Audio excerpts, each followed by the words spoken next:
Last lecture, we were discussing the content within Chapter 4, and we finished on some discussion related to cycles. And so all of Chapter 4 and all of the last lecture is devoted to closed systems. And so I'm just going to recap this because I wanted to get to this equation here. So more on cycles, no mass flow across the boundary. So cycles on a closed system, no mass flow across the system boundary. That's a closed system. So I can go from state 1 to state 2 back to state 1. If I follow some path and I end back at my initial state, any path away from the initial state and back again is a cycle. There could be a 50 billion step cycle, or there could be a 2-step cycle. And this represents a 2-step cycle. Okay. And so, counterclockwise, we can use the clock analogy, right? So counterclockwise, I have to do work on the clock to move the hands backwards. So this is counterclockwise path. So I know this is work on the system. I have to do work on the clock to make the hands go the opposite direction. And then we asked the question, okay, delta E system for a cycle, what is it? You end back at your initial state. So if you're at the state, you're at a temperature and pressure. So delta E system for a cycle, right, has to be equal to 0. And then I asked the question, is that true for only a closed system, or can it be for an open system? And so the short answer is it applies to all cycles, whether it's open or closed, because you're back at the initial state. So this is the energy of the system. This is all the forms of energy within your boundary. Okay? So just on that note, I have a system represented by some cube with some insulation or whatever, so mass can't pass through. And I draw a boundary. Delta E system is the change in internal energy. It's a change in energy. So that's all the forms of energy within. I could have light, I could have magnetic material, I could have a gas, I could have a liquid, whatever it is.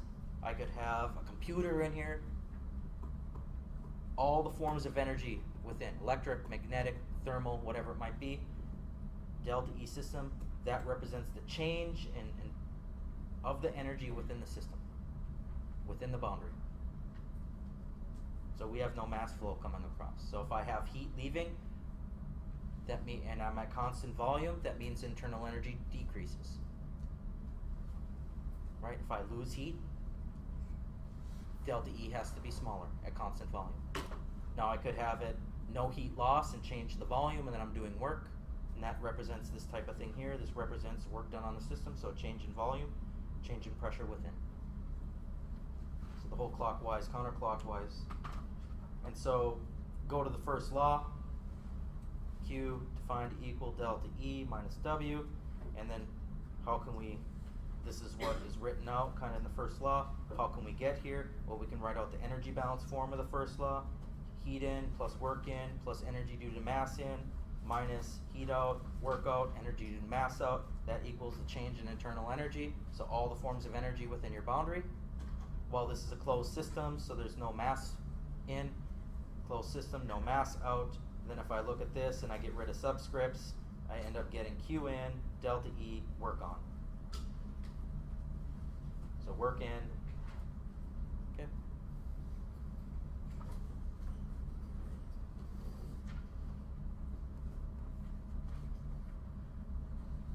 So work on the system. I can look at, I can get rid of this, or I can do an integral. Differential amount of work on the system equals minus P dV. I can write this in other notations, right?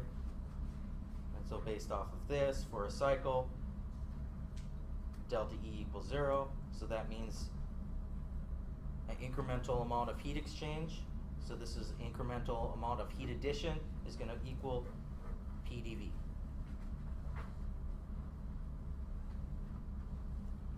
Now, if I was to write this in another way, where I was saying work by, then it would be minus sign here.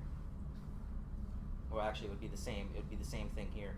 but it would be a plus sign here for by, but then this would be a plus sign, so you'd end up getting the same thing. Nevertheless. So a reversible process.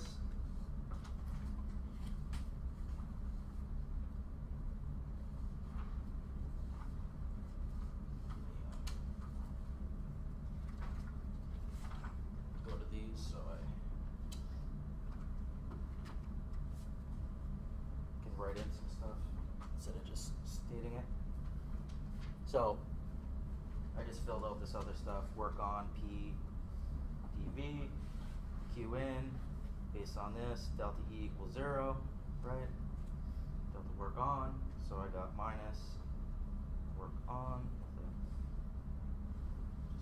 work on. And so combining all this stuff, I get delta Q in equals P dV. Okay, so a cycle, cycles don't have to be reversible, cycles can be irreversible, right? Or reversible. So just because I come back to the initial state doesn't mean it's a reversible process. For it to be reversible, right, based off the second law of thermodynamics, what has to be true?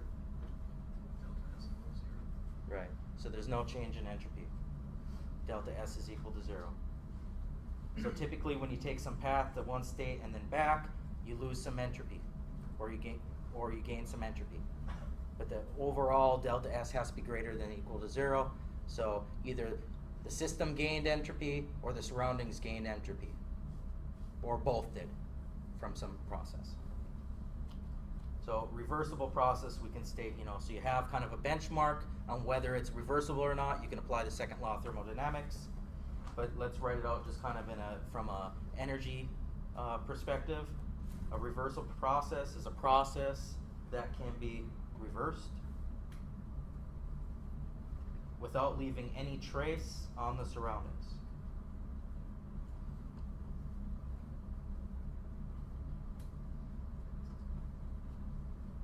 When the system goes from one state, say state 1, to state 2, and then back to state 1.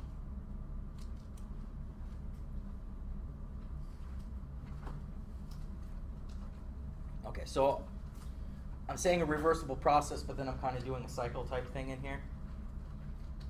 So if I was just to go from state 1 to state 2, and I told you it was reversible, then I would know I'd have to take the exact same path back. But the only way you can really check if it's reversible is to try to get back to state 1, and then to see that there's no effect on the surroundings. So you can't have any heat transfer, basically no energy transfer. It's the ideal isolated type process.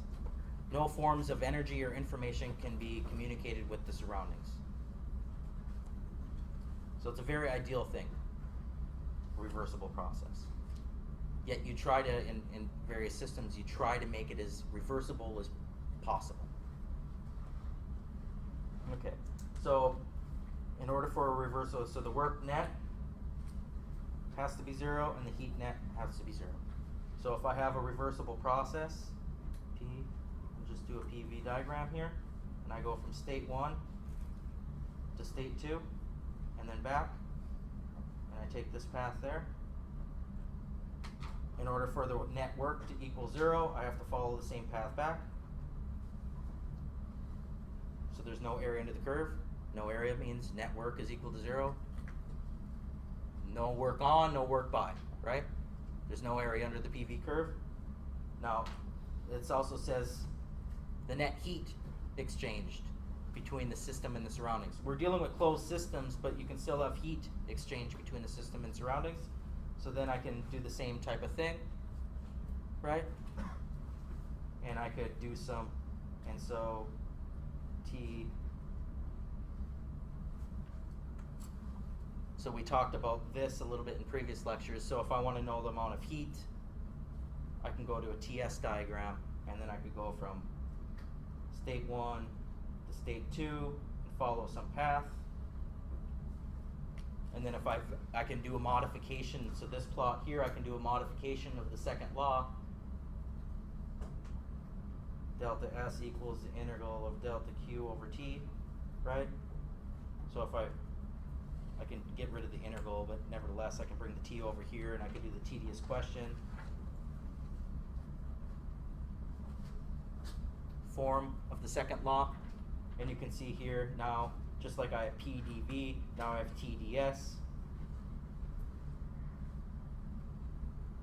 Now I have TdS, and just like you have zero area here, for net work equal to zero, if you have a process that brings you to state 2, and to come back to state 1, you need zero area under a TS curve in order for this to be 0. So reversible process requires the net work and the net heat exchange is equal to 0. So I can write out integrals. Work dot net equals the integral from 1 to 2 dw 1 to 2 plus the integral from 2 to 1 dw 2 to 1, right? And this has to equal 0. And same with this. The integral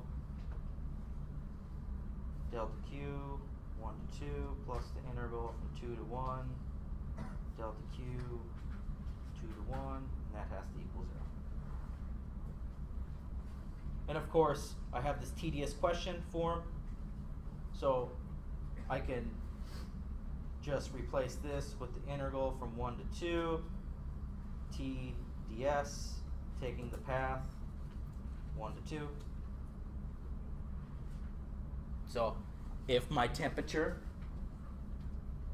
for some, typically you don't have it like that, but if you could define the temperature of a system based off its entropy, if you had a function, temperature was a function of entropy.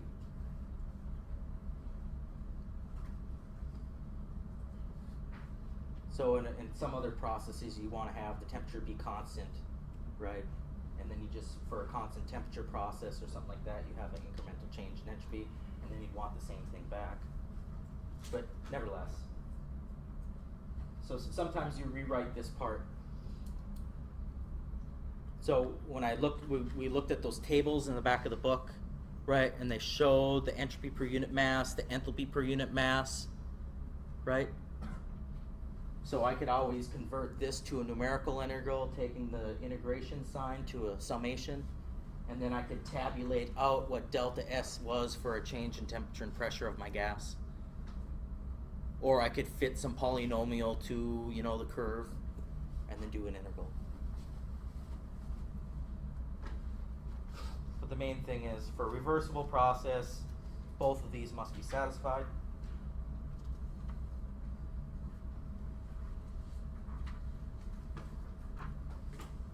So let's talk a little bit more about reversible processes. So let's say I start at state 1, and I take a path 1 to 2. Here's my state 2, and then I take a different path back. Okay. Is this reversible or irreversible? It's irreversible or not reversible. For closed system, because work is done, i.e. there's area in the curve.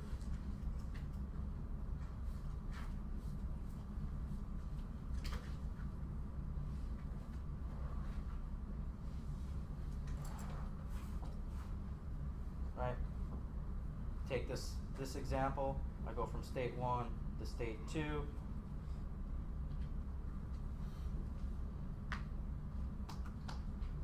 But when I come back, I take the same path. So this is a reversible process.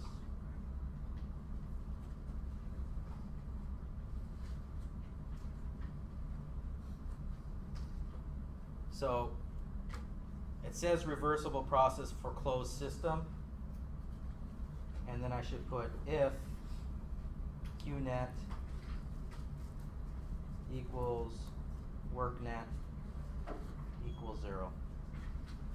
So just because I have no area in my PV curve and my work net is 0, it doesn't necessarily mean that I have a reversible process, but it's step 1 of 2 that I'm there.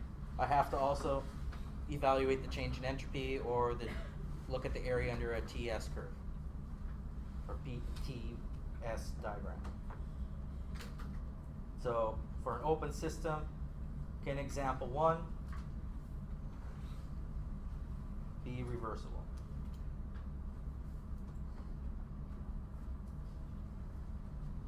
So this is a question. For an open system, let's move it down. If this is an open system, can this be reversible?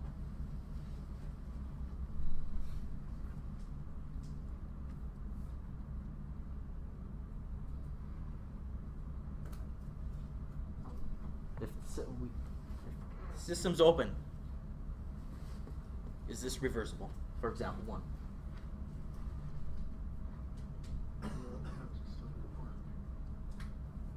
Remember the earlier definition? Work net, Q net has to equal 0. Doesn't matter if it's open or closed, I have area. It's not reversible.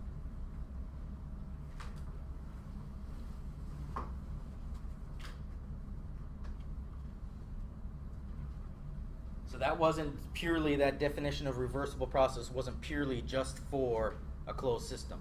That was in general. Okay, so let's go to example 2. For an open system, can this be reversible?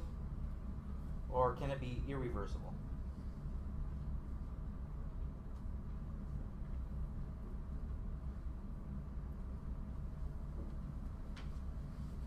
If I have an open system, can this be irreversible? There's heat in it. Right, if there's heat exchange, it's irreversible, right? Given I went through the cycle. But even if it's an open or closed system, I know that at least I satisfied one of the requirements. The work net is equal to 0. Now I have to evaluate if there was a net amount of heat transfer between the system and the surroundings. Because if there was a net heat transfer between the system and the surroundings, that means I had a trace on the surroundings. The surroundings cannot forget it. You know, it's just like you watch a movie and you can't unsee something. If you exchange heat with the surroundings, the surroundings can't unsee that. It happened. It happened. Okay?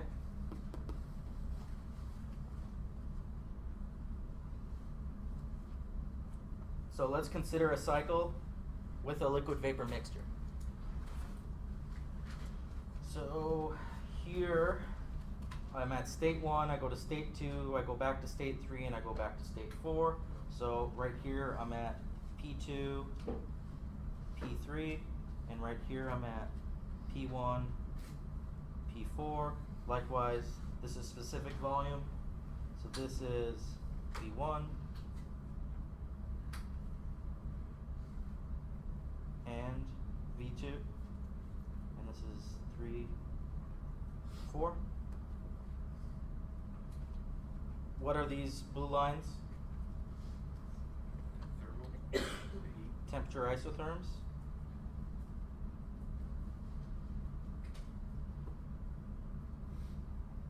Okay, and so for this temperature isotherm, it's constant temperature, and which means that T2 equals T3, which equals a constant. Likewise, T1 equals T4, which equals a constant.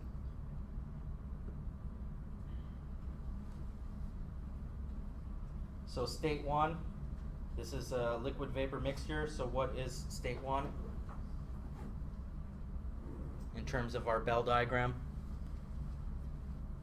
More liquid. What's that? More liquid than vapor. It's more liquid than vapor, yes. And it's a liquid vapor mixture. So, because we're in the bell curve. Okay? So state 1 represents liquid vapor mixture. What does state 2 represent? Pure liquid, but given it's on the line, it has another little additional meaning or statement. Saturated, right? So I guess he's saturated. It's completely saturated to liquid. So saturated liquid. All liquid. And I'll just put saturated. State 3. All vapor. Saturated. And state 4. Liquid vapor mixture. And in this case, more vapor than liquid. So pretty much in the middle of the bell curve, you have 50-50.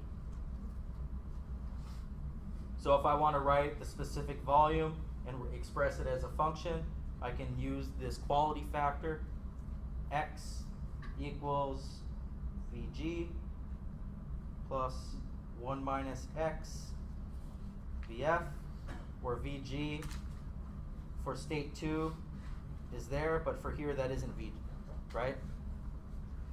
This is the specific volume of pure gas. So right there it works, but right at this lower pressure, it doesn't work. So you can see here, what is x here at x at 2? What is my quality factor at state 2? 0, right? There's no mass of liquid. But at state 1, I'm within the bell curve, I'm not on the saturated line, so x has to be greater than 1, or greater than 0. Likewise, state 3, x is equal to 1. Saturated vapor. If I go down to a slower pressure, now x is less than 1, but it's greater than 0.5. So x again, mass of the gas relative to mass total. Keep it up. And x, concentration of vapor by mass.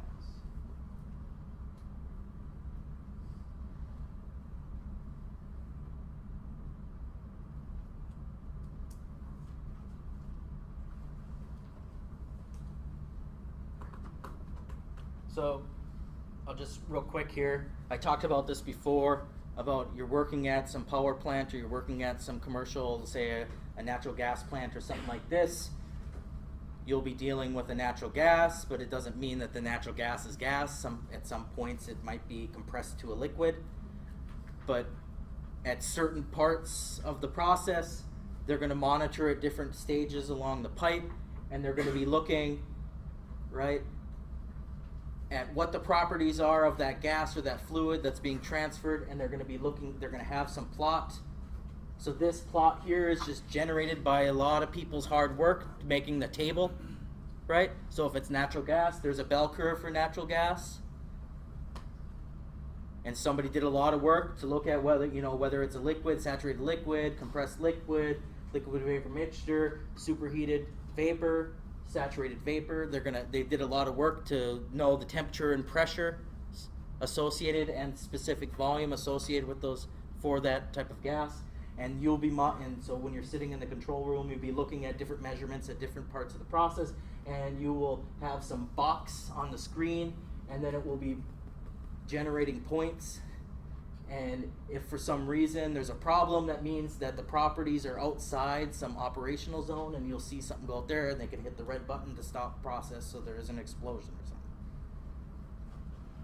But if you're dealing in a plant that deals with, or some type of process that deals with liquid vapor mixtures, I'm almost guaranteed that someone that's in systems control has some liquid vapor mixture bell curve, and they're monitoring the properties at some point to make sure it's within some operational regime.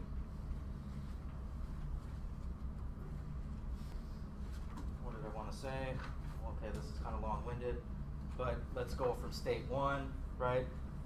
State 1, x does not equal 0, okay? And so if I want to write out the specific volume, right, I got x Vg at state 1 plus 1 minus x Vf at state 1. If I want to know the internal energy, I got x Ug at state 1 plus 1 minus x UF at state 1. If I want to know the enthalpy, again, it's the same type of form.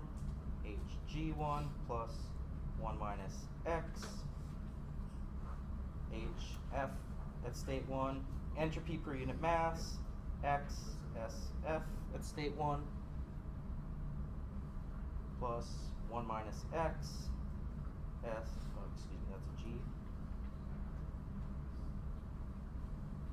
So VG, VF, UG, UF, HG, HF, right? How are these defined?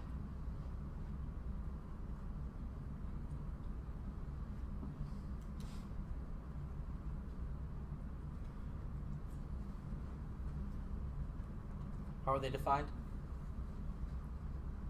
An equation of state. Okay. So we can say two independent intensive properties. So defined by temperature and pressure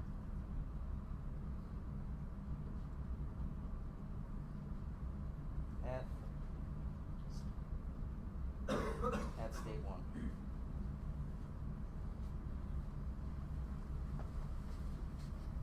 So I have a temperature and pressure at state 1.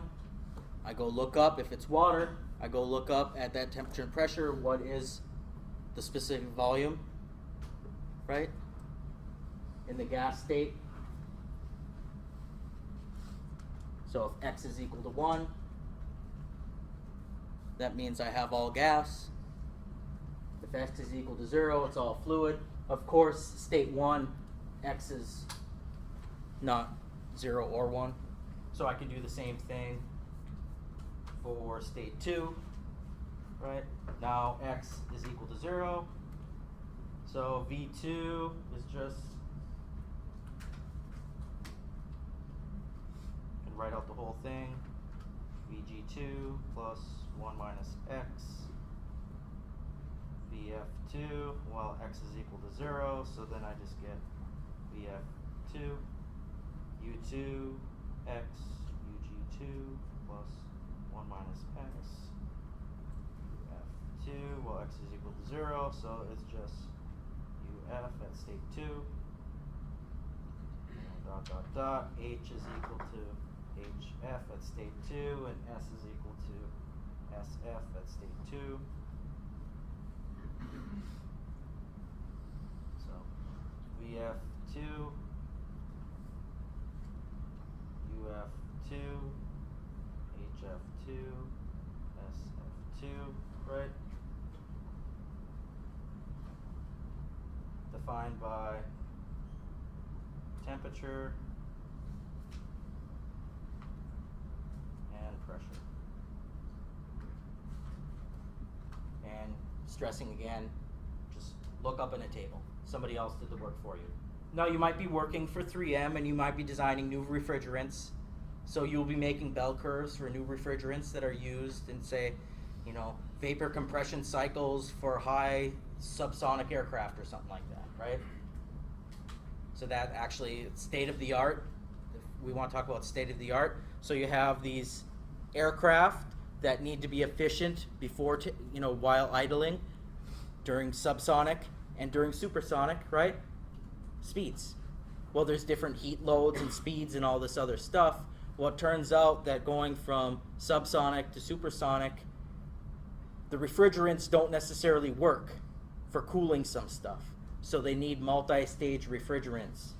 So 3M, there's probably people right there right now trying to make refrigerants that can work at multiple regimes. So you might have a really funky looking bell curve.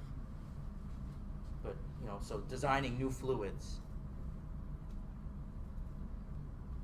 And then I could just do the same thing with state 3, right? But then at state 3, X is equal to 1, so this is just VG3, UG3, HG3, SG3. So the subscript just represents the state. G represents the gas, right? And again, defined by temperature and pressure at state 3, at state 2. So the next 3 slides are devoted to this. I suggest you look at it after class a couple times. And it might not have homework on it, but anyways, suggest you look at it. If I can't hint any stronger than that, I don't know what to say. So pressure, volume, boundary work for a piston cylinder system. So this is going to be a very simplified engine, okay? And I'm going to be at some initial state, and I'm going to be at, say, 25 degrees C, and I'm going to be at 1 atmosphere, and the volume is going to be 600 cc for the sake of motorcycle engines or something, okay? And so given that I have a temperature and pressure, then I know I have an entropy, right, at state 1, I have an internal energy at state 1, and I have an enthalpy. So I use big H's and big S's there, but I could use small. So once I define what the gas is, then I have a volume, and I give a temperature and pressure, I know how much. So if I give you a volume, I tell you it's a gas, right, inside. I give you the temperature and pressure, you can calculate the mass, total mass within, right? Tell you it's diesel fuel at a given temperature and pressure. You go look up in the diagram what the specific volume is at that temperature and pressure, and you calculate the mass, right? So you can get the mass from that. And then at state 2, what we do is we compress it, so it goes to some new temperature, new pressure, and I'm going to provide the volume, which is equal to 200 cc's.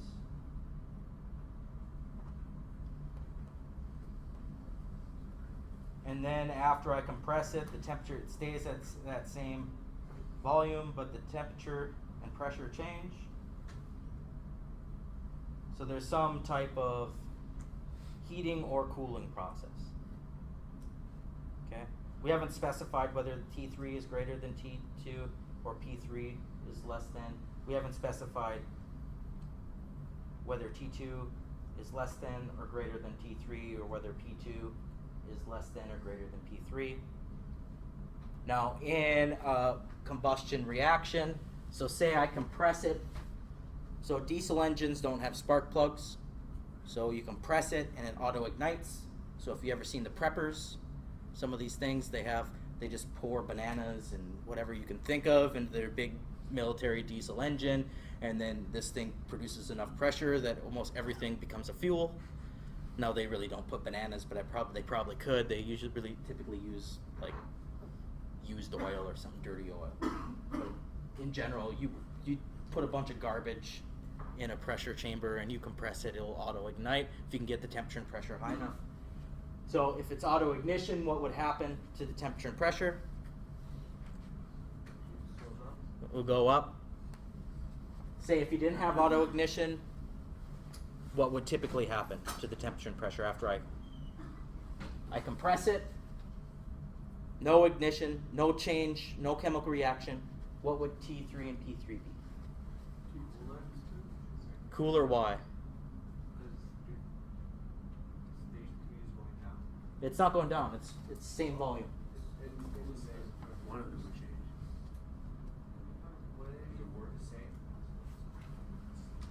Okay. So for it to be the same, what would have to happen? What conditions? What properties? If I draw a boundary around my cylinder, what properties would I need?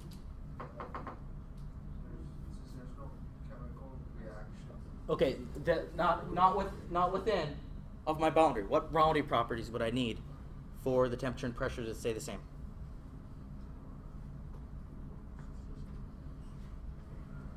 Closed system means no mass. So we already have. So okay, we need a closed system. Good, that's definitely true. In order for the temperature and pressure to stay the same, we can't have any gas leaking out. What else? Get that heat coming out. Yeah. No, temperature and pressure stay the same. So What boundary conditions do I need? Q net equals 0 and Q net equals 0, so that means what? Well, not adiabatic, like, it's close to that, but I mean, it just means it's isolated, there's no heat transfer, right? It's isolated too. It's not enclosed, but, so there's no heat loss. I have to really good insulating walls. So, if I compress this in general, and then I look a nanosecond later, if the only way the temperature and pressure stay the same is if I have no leaks and there's no heat loss. Or no heat addition, right? There's no heat transfer and there's no mass loss. Otherwise, okay.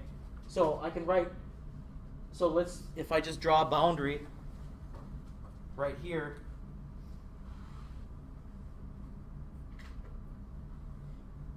I can do full energy balance on that. So inside this boundary is what?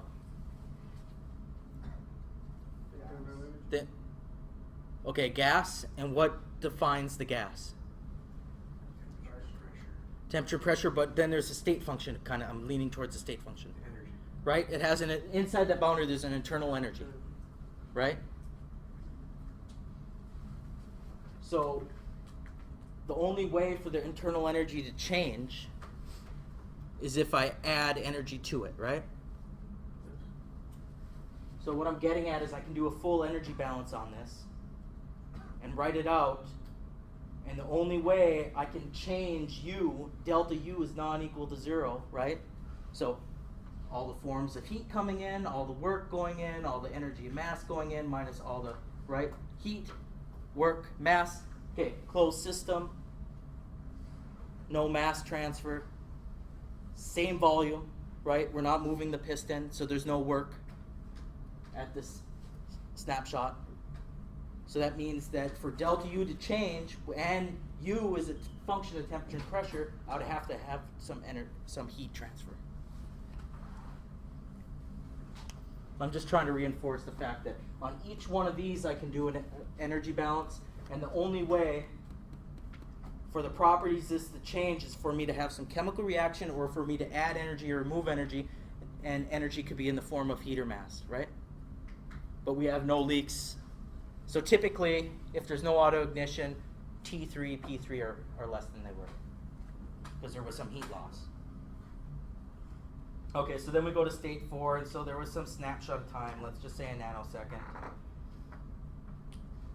where I had some change in from T2, P2 to T3, P3 at constant volume, and then the system responds back, and I end up going back to T4 is back to T1,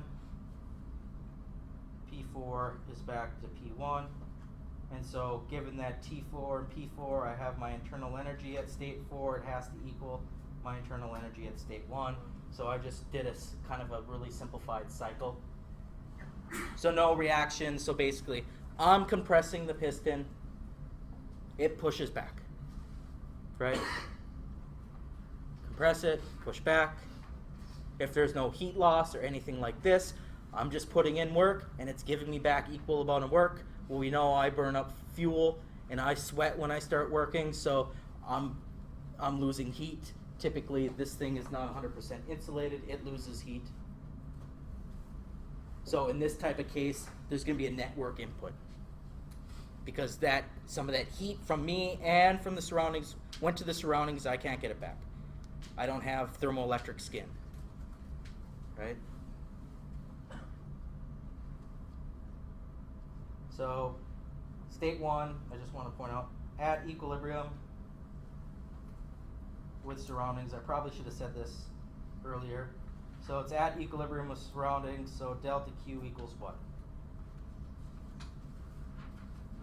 State 1, before I compress my piston, it's at equilibrium with surroundings. So it has to be 0 because if it's at equilibrium with surroundings, there's no energy transfer, right? No energy in the form of heat, mass, or work, right? It's at equilibrium. So delta Q is equal to 0. Now, typically, if something's not at equilibrium surroundings, you have heat transfer. So let's draw a PV diagram for this. So I'm at state 1 and 600 cc's, and I take path 1 to 2, and I compress it to state 2.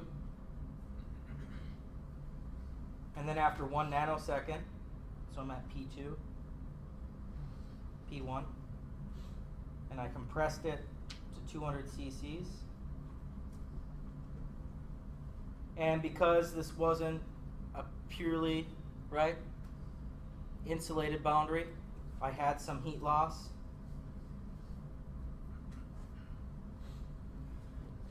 So I have some heat loss across the boundary.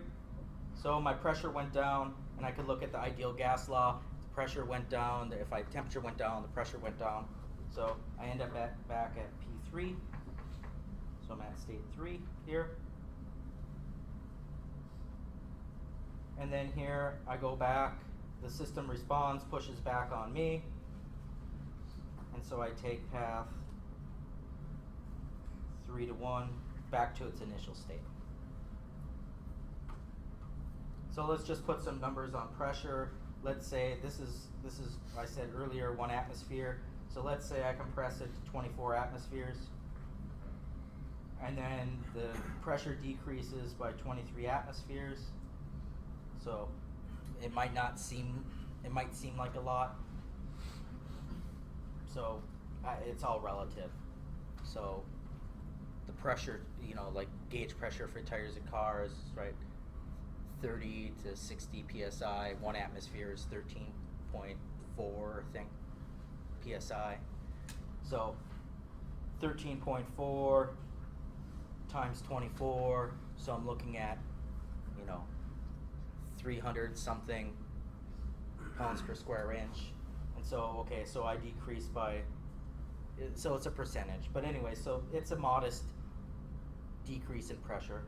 So I can use the ideal gas law to get delta T 2 to 3, right? Use the ideal gas law. PV equals M R gas T delta T, basically delta P 2 to 3 times the volume. Okay, it simplifies to this.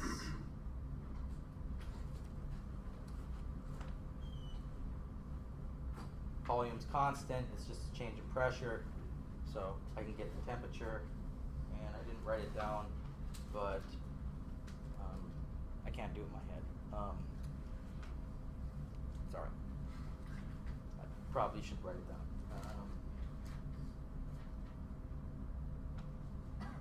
200 cc's times 1 atmosphere.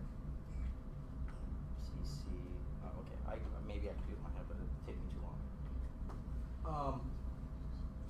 You get the general idea is, we could say it's an ideal gas. Even if it wasn't an ideal gas, we could use the ideal gas law to give us a rough estimate of what the change in temperature is.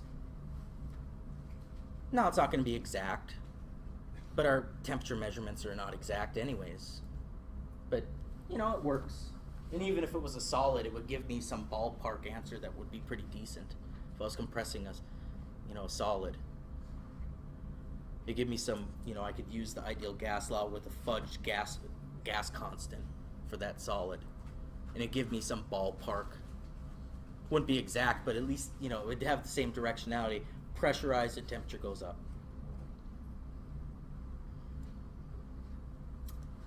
So this piston process is closed, so there's no mass loss.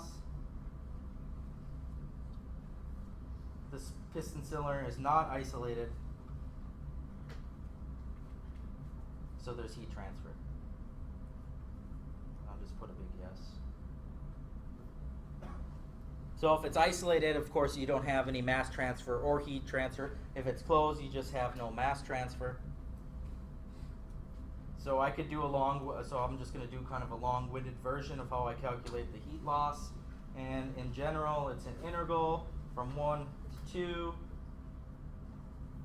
Q dot T dt, and this is Q dot T from 1 to 2. And then same here, but now it's 2 to 3, Q dot T from 2 to 3, dt, and likewise path. So I have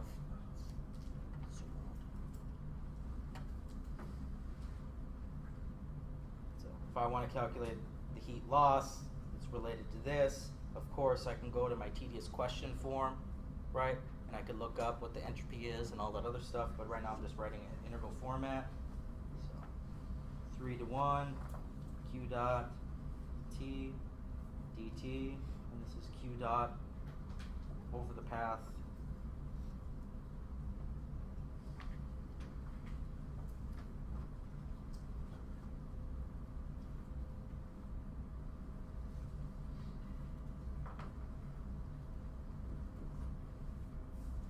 So is this equal to 0? Okay. Closed system, not isolated, there is heat transfer. So is this equal, what is this, 0 or non-zero? It's not equal to 0. How about 2 to 3? Is it non-zero or is it equal to 0? Yeah. So basically all of them are non-zero.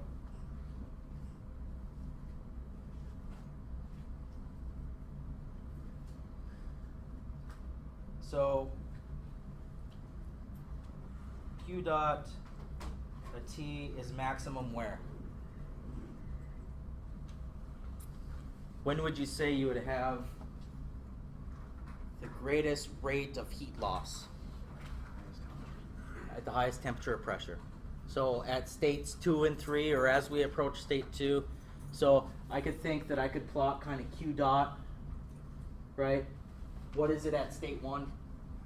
Remember, this is the rate of heat transfer, and all I did is I took the integral of the rate of heat transfer to give me the total heat loss from state 1 to state 2. But at state 1, what is Q dot T?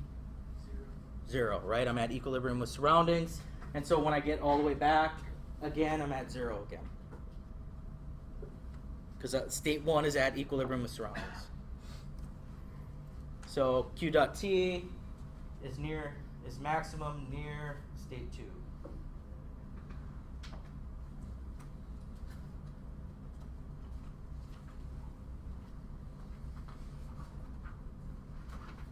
Okay, so the next question is for this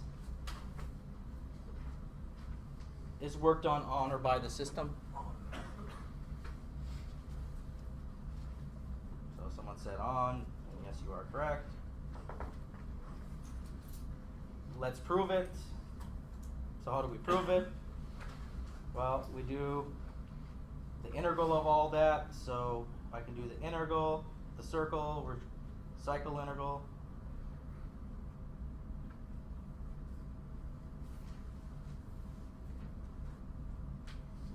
Delta W, which equals the integral from 1 to 2.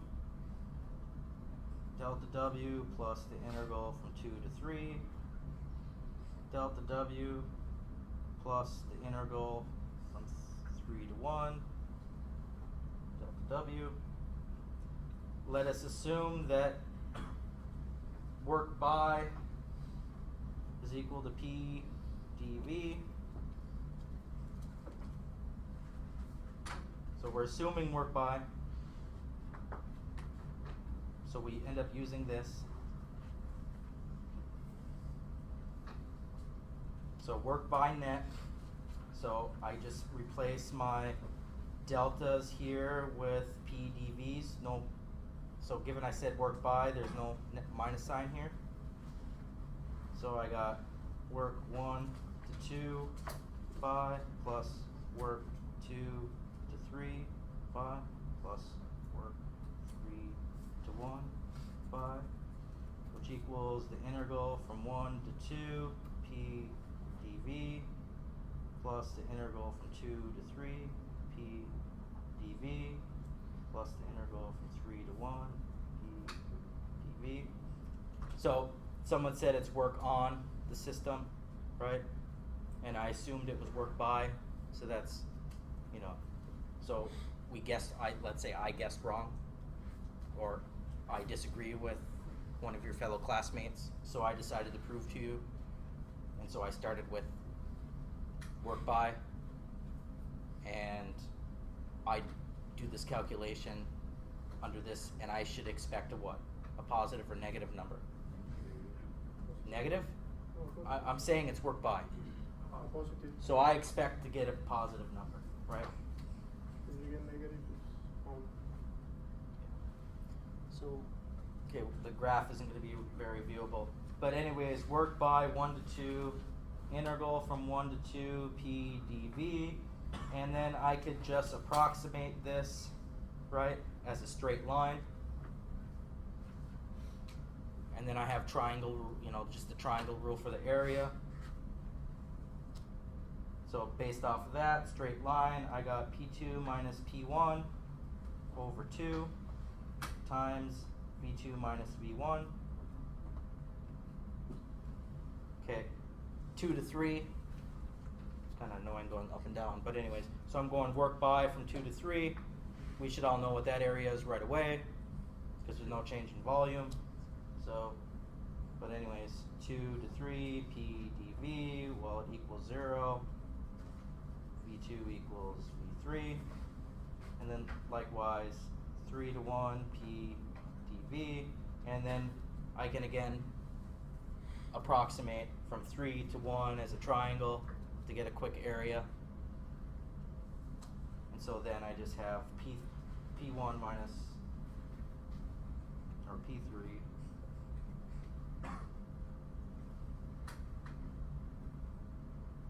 because this is the second state, divided by 2, V3 minus V1. Actually, but P1 minus P3. yeah, that's why it's wrong. So I had this is a positive value, so yeah. I had to write my notes. Anyways, I can go do all this stuff, and then I can write this out, and I can rearrange it, and I just end up getting P2 minus P1 over 2, V2 minus V1, and then I just plus 0 plus V3 minus P1 over 2, V1 minus V3, and then I could switch around the signs, and I get a minus P2 minus P1 over 2, V1 minus V2, plus, so I'm just getting P1 on this side, P3 minus P1 over 2, V1 minus V3, and P2 is greater than P1, right? Okay. P3 is greater than P1, so this is a positive number. V1 is greater than V2. V1 is greater than V2. Okay, this is a positive number, so I end up getting a negative number, right? Plus P3 is greater than P1, V1 is greater than V3, plus another negative number, which equals a negative number. So the work.net is actually work on. So I was wrong, you were right. So we just did an area of triangle approximation.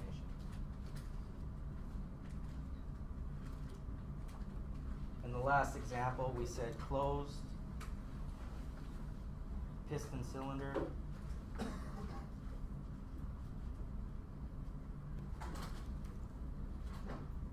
Right, with heat loss.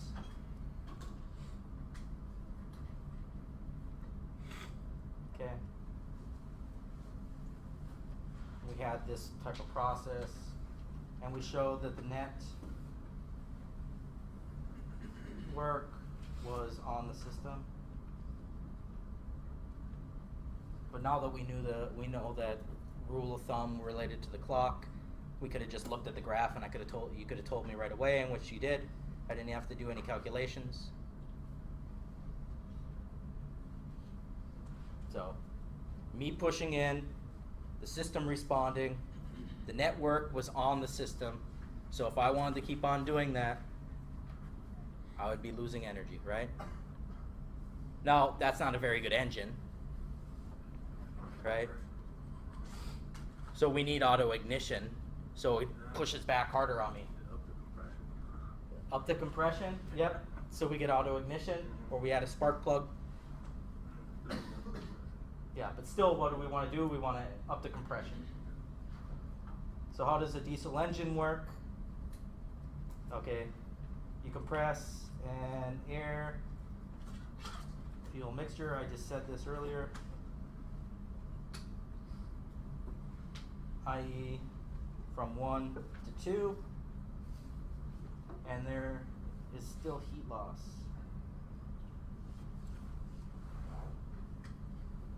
Okay, so even though I have this air fuel mixture, I have to get it. So you have to compress the air fuel mixture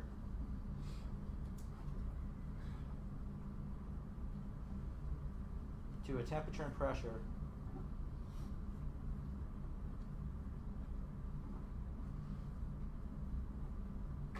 large enough that such that the mixture auto ignites.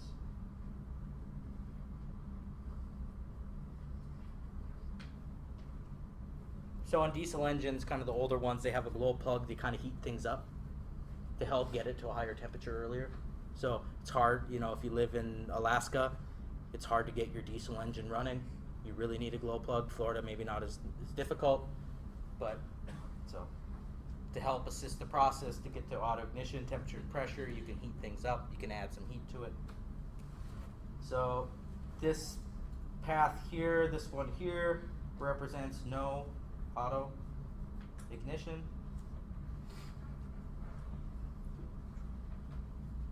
Okay, and then what if you have auto ignition, then you auto ignite, and you have a combustion process, i.e. chemical reaction.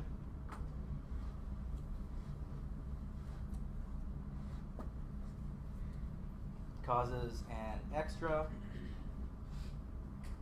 increase in temperature and pressure.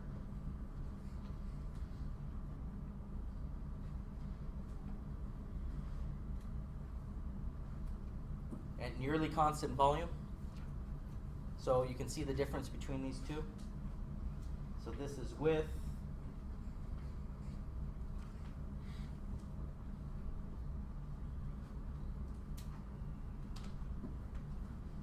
so now I brought it up from state 1 to state 2. I pressurized a little bit more. So I don't know how I did that with at the same volume, but let's just say I did. So I'm still at 200 cc's, but I brought it up to 29 atmospheres. So 400 something, right, PSI. And then there was auto ignition. Then it went up. I still had some heat loss. So if there was no heat loss, I would go even higher. And now I brought my curve and I went from counterclockwise to clockwise. And so now I know just by looking at it that the network is out.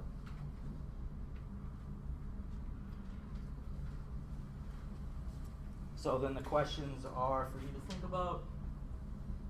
So these questions kind of lead into the next part of the lectures. So what happens to these PV curves if there is no heat loss? So this curve and that curve, what happens if there's no heat loss? I've been talking about it, but you should be able to prove to me with diagrams, right? How this changes if there's no heat loss, and what happens to these PV curves if there is mass loss. So what happens if there's no heat loss? What happens if there's mass loss? What happens if there's heat loss and mass loss? You know, you should be able to modify these curves for those scenarios, right? Way of looking at auto ignition in an engine, and if we don't have auto ignition in a diesel engine, we're just going to be doing more work than we're getting out of it. As soon as we increase the temperature and pressure enough, we have auto ignition, and then we can get a clockwise thing, which is work, net, by, right? This is work, net, on. Now, this is what I've approximated, but a real diesel engine looks more something like this.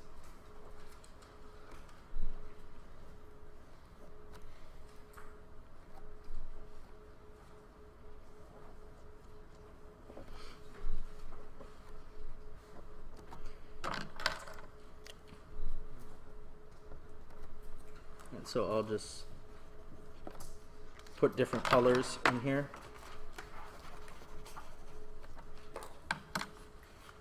So this part is my clockwise part. So I compress, auto ignition comes back. This is where I'm getting all the energy out. But then after I spent all that fuel, I have to put in clean fuel, right? I have to remove the exhaust, so I have an exhaust stroke and an intake stroke.